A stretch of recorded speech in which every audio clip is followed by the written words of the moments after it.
Well, Mike, we've got several questions here. If you I'm want sure, to yeah, get I'm started. sure we got a good number of questions. So yeah, let's All right. jump in. All right. The first one's from Craig. I just finished listening to podcast number 259 on Exodus 2:11 through 25. As you were talking about the Midianites' connection to Abraham and the possibility that they knew of and worshiped the God of Abraham, I wondered if Moses was aware of that and intentionally chose Midianite territory to flee to. Though not impossible, it's difficult to imagine Moses just heading out to who knows where, as there were likely plenty of non-friendly people and inhospitable places he could have encountered. What's your thoughts? Yeah, I think it seems reasonable to think that the Hebrews in Egypt would have passed on the history of Abraham, Isaac, and Jacob orally, and that history would include Abraham's offspring, including the descendants of Midian. Midian was a son of Abraham and Keturah, according to Genesis 25, 1 through 2. And if you look at Genesis 25, a few verses later in verses 5 and 6, when Abraham gave Isaac his inheritance, he also gave gifts to the sons of his concubines, one of which was Keturah, and, quote, sent them away from his son Isaac eastward to the east country. So, Midian would have been included in that sending away. And he's actually specifically mentioned in Genesis 25:4 as part of that. So, I think just generally speaking, this is an oral culture. They have a strong, oral history and tradition of their ancestors, especially, Abraham and his offspring and the covenant with Yahweh. So I think it's reasonable, given that contact, given, again, the orality of the culture, and there's no reason to think that they didn't perpetuate their own traditions. I mean, what ancient people just doesn't bother with their traditions? That's very common. So given all that, and Moses' contact with the Hebrews in Egypt, I think Moses could have known of these traditions, at least in part. I think he would have heard, something there. And so, it makes sense, that he would have gone to Midian thinking that he would perhaps encounter relatives. I think that's a reasonable thing to conclude. Our next two questions are from Mike, and his first one is on the discussion on the location of Exodus 3 will most likely never reach a decisive conclusion. I am always very wary of translations resulting in cardinal directions from ancient texts because the people did not think that way. For instance, looking at the Leningrad Codex from scriptureforall.org, we see behind the wilderness instead of west. Any idea how behind the wilderness ends up being translated as west? Well, there's a couple things to say here. Ancient people certainly knew directions. They were oriented east, so south is, literally the right hand. If you're facing east, then your right hand would be pointed, south, and that's how they would denote that direction. To the left would be north, and they also had the word Saphon, which points to the high mountains, again, to the left of someone facing east. So, I mean, they did have these things, a sense of direction. So that I think we need to establish right away. The Leningrad Codex, the question references scriptureforall.org, the website. The Leningrad Codex doesn't actually say behind the wilderness or anything else in English. The Leningrad Codex is Hebrew. Now that means, and this is a reference to, like, if people go up to the website and actually look at this, that means any English at that website is supplied by someone or something, and I'll get into what I mean by that in a bit. It's just it's a gloss. It's a translation opinion. The Hebrew is achar midbar. And the second of those terms, midbar, is usually translated desert or wilderness in Scripture and in all translations, really, in English. The preceding word, achar, is unusual in combination with ha-midbar. So achar ha-midbar. That phrasing is, uncommon. ESV does translate it as west side. And the reality is that achar and the website had behind. In and of itself, that word glossed, in English as behind really is meaningless. Behind what? I mean, you have to know behind what to even make any sense of it. So the answer to that question, behind what, or after what, achar, typically means after as well. The answer would depend on what direction someone is traveling. So as to tell how one is moving toward the wilderness to get to a region behind it, okay, or beyond it, or you pass that place after, and then you get to the desert, so that place is behind you. You have to know which way you're headed, and I think that's part of the ambiguity that the questioner, Mike, is getting at. ESV's West suffers from the same ambiguity. Again, it's a guess. The English, choice there is going to be predicated on, the translator's notion, the translator's opinion of what the starting point of the directional journey, the path, what the starting point was and what the intended end point is. And that's going to give, the semantic meaning to achar hamidbar in the translator's mind. That's just the way it is. The English in the website mentioned is certainly, I would say, auto-generated from a public domain source. So in other words, if you're going up to scriptureforall.org and you're looking at the transcription or the text, of the Leningrad Codex, the Westminster Leningrad Codex there, and you see English there, that is not a translation. Those are English glosses that are drawn, really sucked from some other source through a computer script. And this is what, we did this at Logos all the time. In this case, and I think in most cases when you encounter this online, the source of the English glosses is going to be like Strong's Concordance or some Strong's tool, specifically because that's in public. They can use that and not be in licensing trouble. So people who create these sort of resources for free to put online domain, they have the computer savvy to dump the text into the computer, write a script that extracts the English and marries it to the Hebrew by lemma, or in Logos's case, we used word numbers, something called word numbers that we created to do the mapping. But that's how these things are put together. This is not a translation. So behind in that resource is not actually a translation. It's an English gloss, again, sucked in by means of a programming script written by the person or persons who created the web source. Nothing shifty in that. It's just how it's done. The phrase, again, achar midbar in Exodus 3:1 really means something like after the wilderness or after the desert, okay?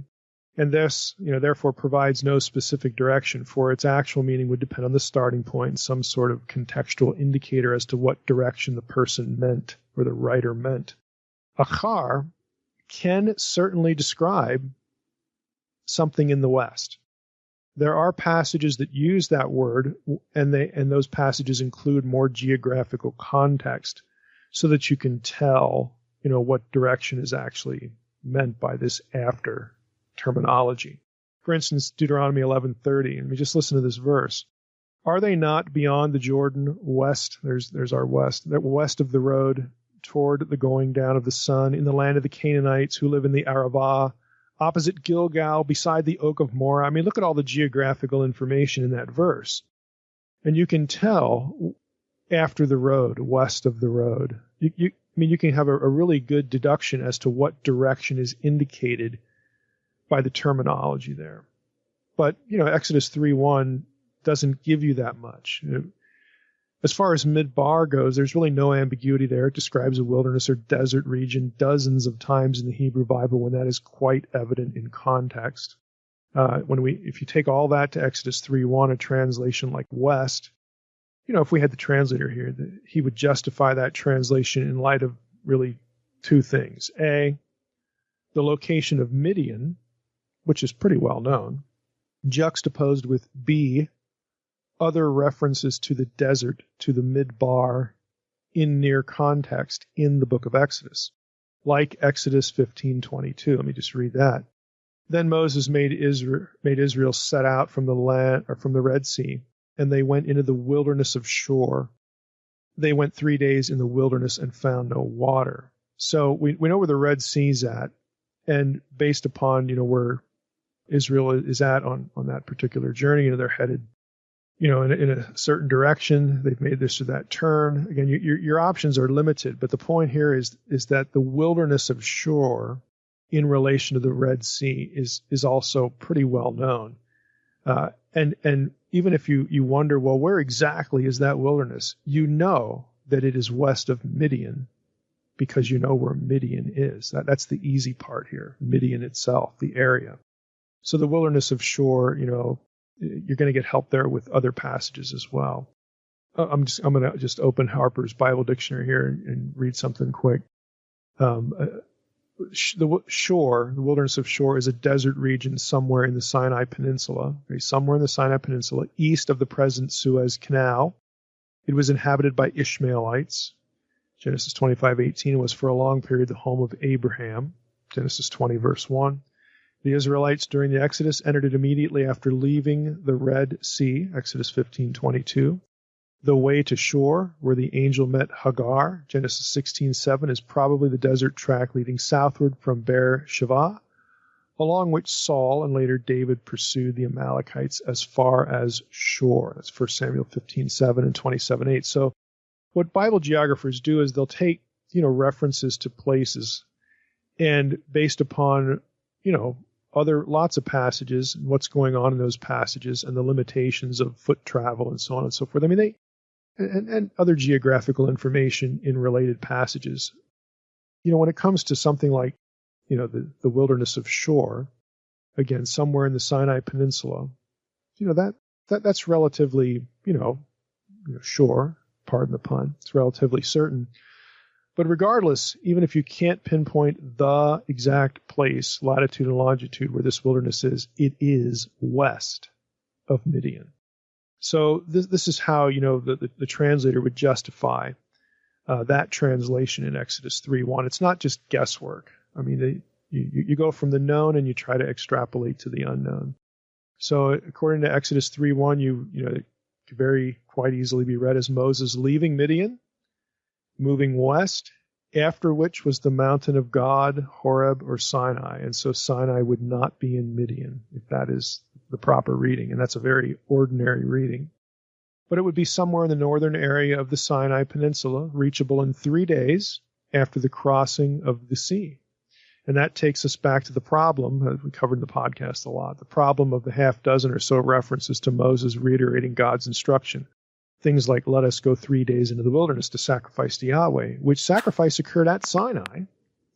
So if we take those verses at face value, and we take Exodus 15:22 at face value, and Exodus 3:1 at face value, then Mount Sinai cannot be in Midian proper. It just can't.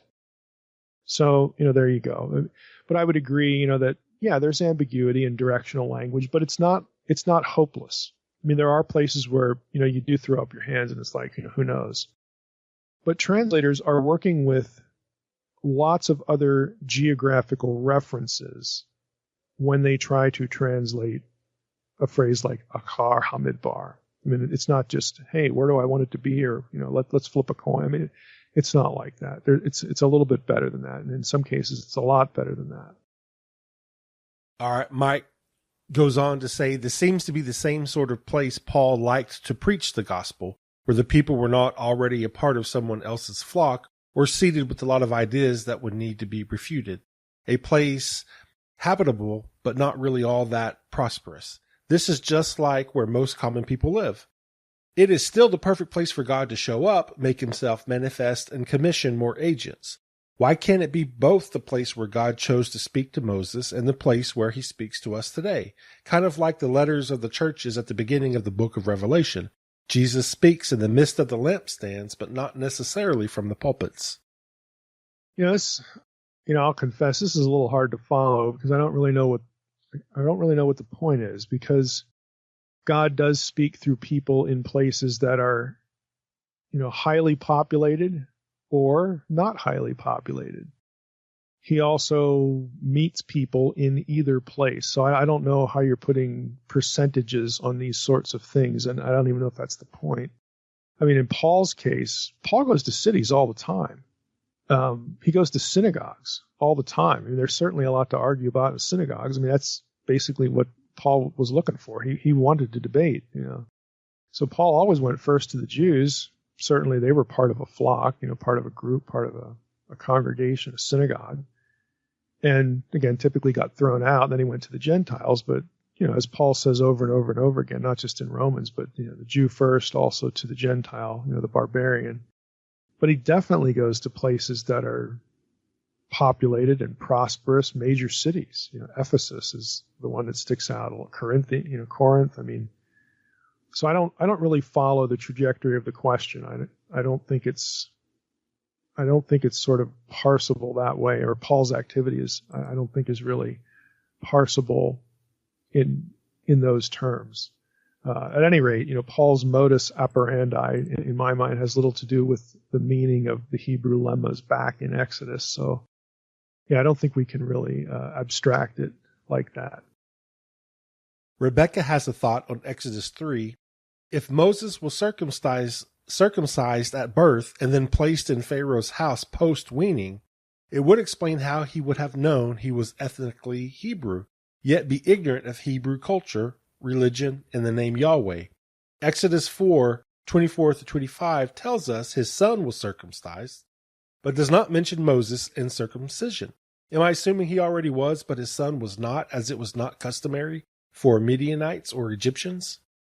Yeah, on one hand, you can make, those assumptions. Let's just start with Moses being circumcised at birth and placed in Pharaoh's house, post-weaning. I mean, we'd have to assume, in turn, that Moses remembered those sorts of details from the time he was 2 or 3 years old, because that's when you wean a child. They're a couple, 2, 3 years old.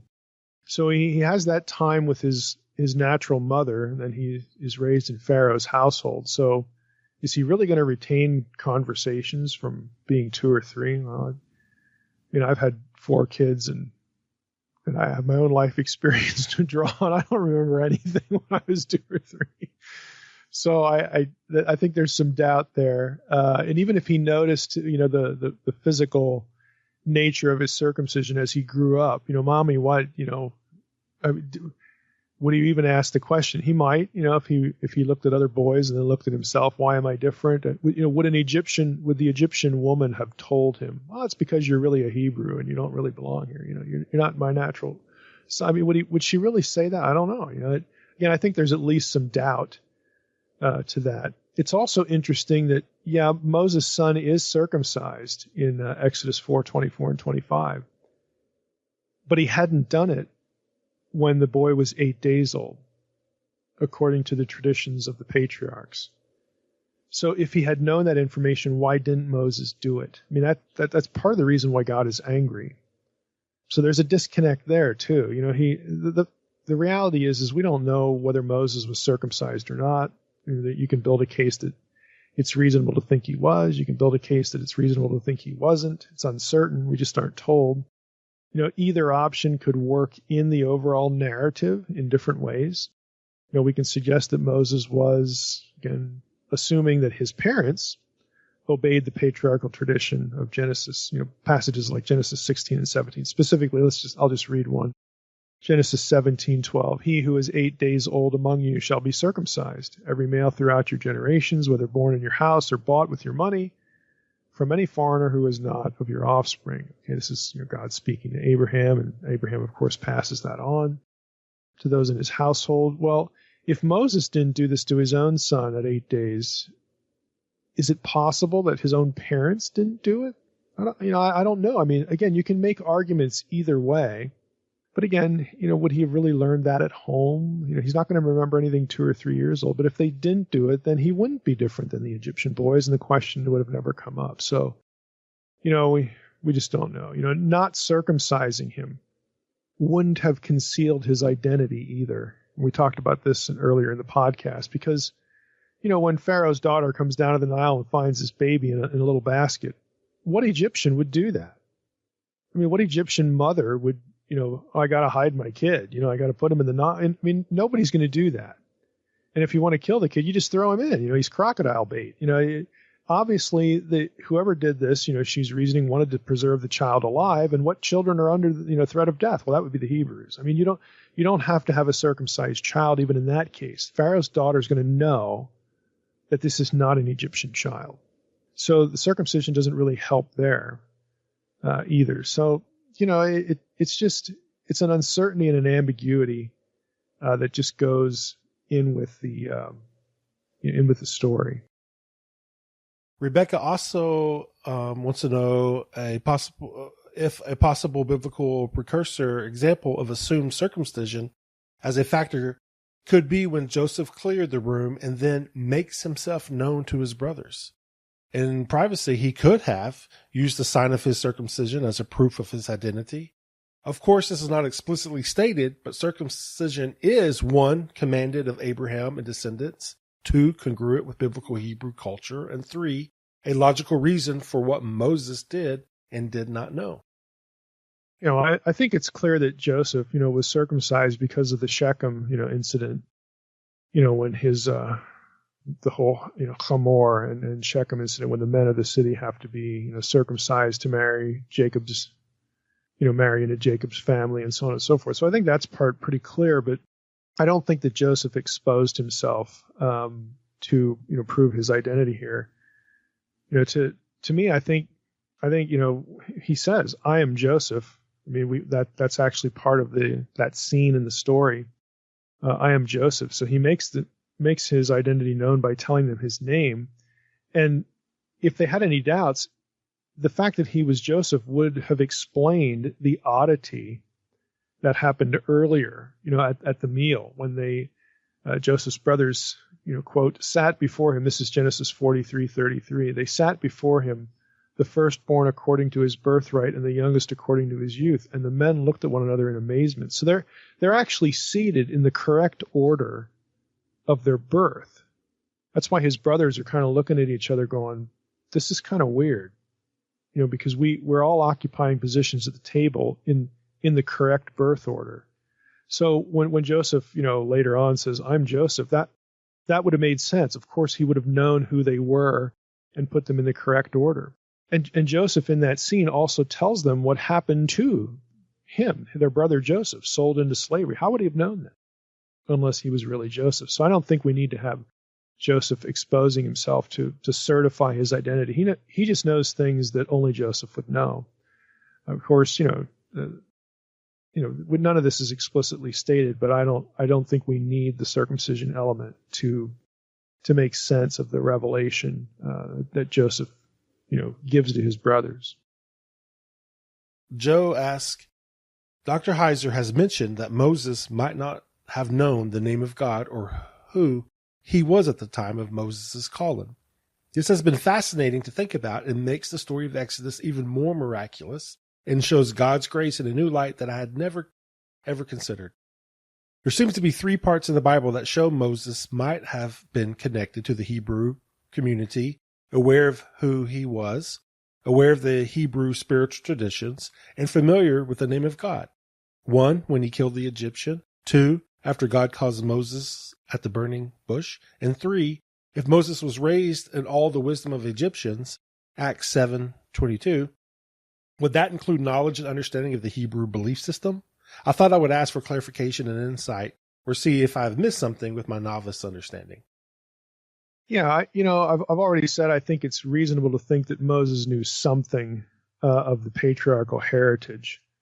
Again, that he quite conceivably, could have heard oral tradition of the Hebrews.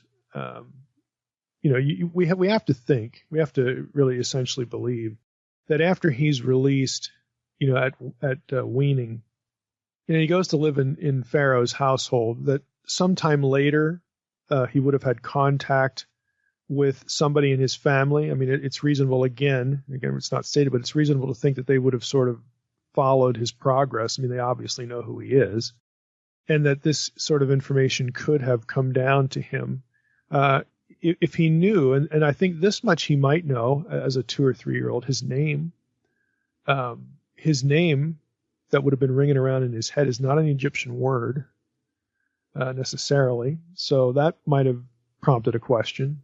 We just don't know, but it's reasonable to think that he knew something about where he had come from. We aren't told exactly how he knew that, but in the scene when he sees the fight going on, and he winds up killing the Egyptian, again, he understands the implications of what has just happened, and the fact that he's killed an Egyptian, and so on and so forth, and what the Israelites, the Hebrews there, say to him when that's going on.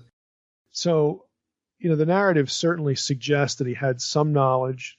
I don't think we need to really affirm that and then speculate to very, very specific knowledge. I don't think we're able to do that. It's probably a better way of saying that. But presuming that he knew of the identification ethnically, he did know something about his heritage, but we can't be sure of the extent or the specifics of that knowledge. When it comes to the burning bush, there's this whole issue of what happens at the bush, the revelation of the name later on, and they're still at the burning bush scene, or at least the same conversation, or still on Sinai anyway, when God mentions Aaron, Moses' brother, and of course it raises the question, well, how did Moses know who his brother was if he was completely isolated from his family while he was in Egypt? Well, again, he probably wasn't. Again, that's a worthwhile observation. It lets us know again that Moses did know something of his heritage. Now we have an extra detail. He probably knew his family members, because there isn't any other explanation given for why he would know this person, Aaron. But honestly, that's all it really tells us. It doesn't say that he and Aaron sat down and talked theology. It doesn't tell us anything like that. All that we really can discern from that passage is that he did know he had a brother, and his brother's name was Aaron. And I'll rabbit trail a little bit here. We tend to think that if Moses knew Aaron, that they are going to talk theology because Aaron, is the high priest. Well, Aaron's not the high priest back at the Exodus, Exodus 3 and 4. Aaron was a Levite, but we can't read any specific religious knowledge into that for Aaron and his family, because it would only be after the Exodus that he's made a Levite. He's made made a Levite, but he's made the high priest. And after that, it's the golden calf incident that the rest of Aaron's people, the Levites, the Levitical tribe, that they become involved in the priestly service, serving the tabernacle, probably a better way to say that.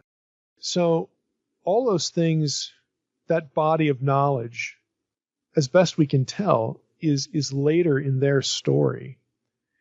And there's no indication that Levi as a tribe, or that Aaron and his sons as people were chosen because they had special knowledge. And when we talked about the golden calf, the reason, the rationale for the Levites, the tribe of Levi being linked to the service of the tabernacle, is their choice, to follow Moses and refuse, to worship, the golden calf, to worship Yahweh in an aberrant way. Now you could say, well, doesn't that suggest they knew something about Yahweh? That he shouldn't be, they shouldn't make images. Well, again, the image command is only given at Sinai. Again, we can't just assume and retroject the details of the Sinai law and these events that occur at Sinai or a little bit thereafter. We can't move those back into the past and put them in Aaron's skull like he just knew all this stuff. There's no way to really justify that from the text. So we don't really know what Aaron knew, but at the very least, we know that he knows who Moses is, and Moses knows he's his brother. So it tells us he wasn't completely cut off, from the Hebrews in Egypt. Again, as a prince of Egypt, he probably could move in and out of the Hebrews as he wanted to, being careful to observe certain customs and whatnot, to be a good Egyptian and so on and so forth. But again, he would have known something, but we just don't know exactly what he actually knew. Joe has another question on the control of the Egyptians had over the Hebrews prior to Moses. Would the Hebrews be allowed to leave as Aaron did to visit Moses? I always assumed they were more or less prisoners, but in looking at the story again, Aaron is either allowed to leave or escape secretly to visit Moses. Is there any historical information that shows if the Hebrews were prisoners or they were more or less allowed to leave except for large numbers. Yeah, we actually aren't told anything as to how Aaron came to meet Moses. The whole passage puts forth the idea of divine appointment. So we know that however that happened, God was behind the scenes, working those events together. God was in the details there. But the narrative just doesn't tell us what God did to put Aaron in that place at that time. So again, we're just not left with answers to these sorts of questions, and we can create sort of reasonable scenarios, but that doesn't mean they're correct. Doesn't mean they're hopelessly wrong either. But I think we just need to be careful about what we can say and what we can't say. And unless the text tells us, we don't have to read anything like super extraordinary, like God picked him up in the air and threw him over there. So we don't. I don't think, and the questioner's not doing that. I'm just saying that there are others out there in internet land, Bible study, that they will draw conclusions like that and just sort of make Aaron like Elijah, in flying chariots or something. If we're not given details in the text, my inclination, as you well know, if you listen to this podcast, my inclination is to not speculate. And if I do speculate, I'll tell you that that's what I'm doing. Andy has a couple of questions, and his first question is, in the Exodus 3 episodes, why take Yahweh from the South traditions literally, and then say in other places that God is outside space and time? Well, we take them literally because the Israelites are embodied humans. They carry the ark on real ground. They go to real places. You can visit them today, again, some of them with very high certainty. There's no reason to not take the Yahweh from the South traditions literally because those places are real and exist. And frankly, all those things make sense, in the narrative. There's just no reason to think anything else. Other places that God is outside space and time. Well, the Israelites can be traveling to real places, and that doesn't impinge upon God's omnipresence, or the fact that he is separate from the material world. Those two things are not, linked as though they create tension with one another. So I don't think that we have a problem here at all. Andy's second question is in Exodus 4. Why read priesthood of Aaron into the text when there is nothing in the text about the priesthood of Aaron? True, Aaron is functioning as an intermediary for Moses, but in his role as high priest of Israel, he serves as an intermediary for all of Israel, not just Moses. I'm not sure how you can talk about the priesthood of Aaron based on this text. Priesthood language just isn't there, even if a primitive function is. Yeah, I mean, that's a fair question, because the priesthood of Aaron isn't mentioned in Exodus 4. And when we talked about this in relation to Exodus 4, I did note that this is a proposal. It's a speculation. Essentially, it's really done because of what follows. In other words, how Aaron is cast in a leadership role right after this episode. Right after Exodus 4, you get to Exodus 5. There's Aaron with Moses again as sort of the right-hand person, and really in some cases actually being in the forefront. So because that happens, it raises the question of, well, how does he get to do that? So it's really, again, based upon what follows. You could also say that that's anomalous because there's no call narrative for Aaron like there was with Moses, and that's true. The fact is that's how he's cast, though. I mean, so we don't get a call narrative for Aaron like we do with Moses. Again, certainly that's the case. But it's also the case that he's there with Moses. There's two, leadership figures now instead of one. And so scholars look for Aaron's history in the narrative, again, which once, all the things that Aaron winds up doing is observed, and the question is asked, well, how does he get to do that? I mean, especially if there is no call narrative, why does he occupy this status?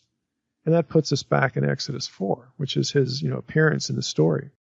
And, and so scholars would then ask, well, is there something about what happens in Exodus 4 that relates in some way or perhaps accounts for Aaron's function from that point forward. Again, especially when before Exodus 4, the focus is clearly Moses alone. And again, he's the only one that gets this calling. And the only thing that emerges is Moses' obstinate unbelief. And so God, accommodates Moses. He doesn't just obliterate him or just say, well, forget it. I'm going to go get somebody else. So instead of doing that, God says, okay, I'm going to give you Aaron here, your brother, and he'll be your helper. Now, none of that, none of the reasoning there is spelled out in verse form. That's true, but it's a reasonable way to account for the data points, both what happens later and then asking, where'd that come from? Like what happened here? And again, you go back to the initial appearance of Aaron on the scene, and that's what you get. It's in the context of Moses hemming and hawing and refusing and not believing and so on and so forth, and basically expressing self-doubt and lack of faith. And so God, again, instead of just removing Moses, says, okay, we'll bring Aaron into the picture here.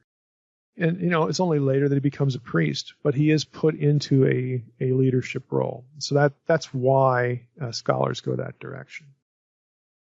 All right. Cody has a question about the latter portion of Exodus 4, and he's interested to hear Dr. Heiser's take on the Septuagintal account. There are a couple of major differences. For one, in the Septuagint, Sephora fell at his feet, traditionally the feet of the angel of the Lord, rather than putting the foreskin anywhere in particular. Next, her statement in the Septuagint is, the flow of blood of my son's circumcision is stopped. From my inexperienced reading, this could also possibly say, the blood of my son's circumcision is placed to or in front of somebody, presumably Moses or the Lord. Is there a Hebrew witness for this variant? Why mightn't we favor the Masoretic rendering in this particular passage from a text critical perspective? Yeah, the first thing to just sort of mention and get out of the way here is that the Septuagint portion of this does not mention the angel of the Lord. That's made up. That's just a tradition. There's nothing in the Septuagint that gets the angel of the Lord into the passage, and the same would go for the Masoretic text as well. And as we jump into the rest of it, it's actually a good place to promote the Lexham English Septuagint. I mean, for those of you who want to know, what the Septuagint says here or there, there is a free public translation in English of the Septuagint by Brenton, Brenton, that you can find online in PDF. You can also find the Net's New English translation of the Septuagint online in PDF. But if you want to buy one to hold in your lap, there is now a New English translation of the Septuagint that Lexham Press, the publishers of Unseen Realm, has created. They created it from the data in Logos Bible software. That's where the Lexham English Septuagint originated in digital form, but now it's available as a book. You can get it on Amazon. So if you're wondering, there you go. This is an interesting question because, in the Septuagint, both in the Rolf's edition of the Septuagint and Sweet, his edition, we have the same Greek. We have pros epesen pros tous podos, fell at the feet. Okay, it's not his feet; it's fell at the feet. Now, if you went to a critical apparatus for the tools and resources for doing textual criticism in the Septuagint, namely the Gertigan Septuagint series, that resource is going to tell you that some manuscripts do insert autou, the word his, there. So some manuscripts do have fell at his feet, but the major editions of the Septuagint do not. So it just depends. I mean, you can have an English translation. I don't know what Netz has here. If they adapted that variant, they would include the pronoun there. Maybe they have fell at his feet. I don't know. But again, the two sort of most common go-to text forms of the Septuagint that scholars use today do not have it. So the term itself, let's just say it this way, that other than this, other than the way it renders a particular verb, the verb in the Septuagint, pros epesen, okay, fell. Other than that word, the Septuagint here is really very, very close to the Masoretic text.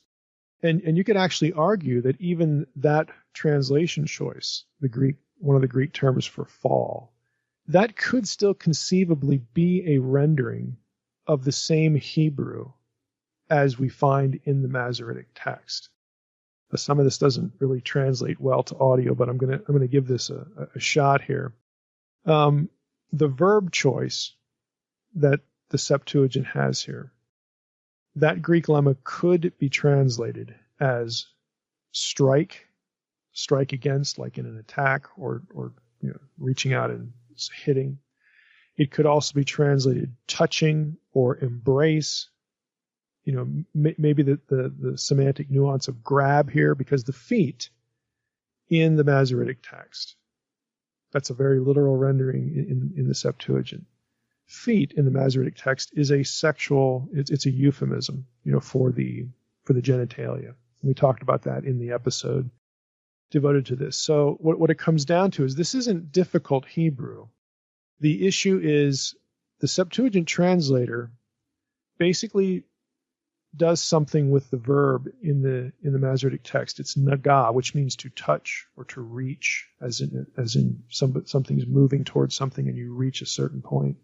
Strike or approach. And so the translation choice here of a verb in Greek that typically means fall, but could mean embrace or grab or something like that, strike, it's still a semantic possibility. Now, you'd say, well, why would the Septuagint translator pick a Greek word that sort of muddies what's going on here? Because a Greek reader is going to be going along here, and the Greek reader is probably going to be thinking just what we see in these English translations of the Septuagint, fell. That's the most common meaning for this Greek verb. Well, I mean, there's a couple ways to think about that. Let's just, try to, we'll speculate here on what's going through the head of the translator. So you have a Jewish person, someone who knows Hebrew, translating the Hebrew Bible into Greek, so they know Greek. They come across this verse, and again, the Hebrew isn't difficult here. Zipporah, takes the flint, and she cuts the feet, quote unquote, and the term there, again, is used elsewhere in the Hebrew Bible for the genitals of her son. So she cuts the quote unquote feet of her son, and then she touches to his feet, something like that. Well, you could, if you were a sensitive translator, you could look at that and say, let's make a word choice here that doesn't bring out the explicit nature of the genitals. And so in his vocabulary, he comes up with this verb form, pros epesen, which he knows most of his readers are going to look at and read fall, like fall at the feet. And it makes the meaning of the verse ambiguous, and he's good with that, because he doesn't want the text to be so explicit. Maybe he thinks that will offend the sensitivity of some of his readers if he really uses Greek to bring out the explicit nature of what's going on here. Of a woman. After all, circumcision was supposed to be performed by a priest, by a man. Here you have a woman grabbing her son's genitals and circumcising him. Maybe he thought, that's probably just going to really irritate or offend or shock some readers. So I'm going to obscure the point by the Greek word I choose here. And the ones who sort of know, they're the wiser, they're going to see what I'm doing here. They're going to see how the word could give off that meaning, could transmit that meaning, but they're also, most of the readers, they're going to read right over it and not see that, kind of like we do in English, because we read feet when we really, if we translate it according to meaning, we would do something explicit like genitals, okay? So could the Septuagint translator actually be doing what the English translators do with this, is really what it comes down to. And I think, yeah, that That's not unreasonable to think. Because we do it in English, we obscure the explicit nature of it in English, and maybe they did that in Greek. They just chose to do it with the verb and then translate the, podos, for, what's going on here. And, their readers, if they catch the double meaning, well, they'll know what I'm doing with the verb. If they don't catch the double meaning, well, that's fine. Then they can have Zipporah falling at the feet of somebody, and arguably Moses, and that's okay because, a woman falling at a man's feet, in sort of a subservient, kind of cultural mode, that's not going to surprise anybody. So yeah, we're good. We're good now. I think that is actually pretty likely in this passage because the Septuagint follows everything else here, pretty closely. So that would be my judgment, that we have a translator trying to not be explicit in translation and yet still sort of be in the ballpark.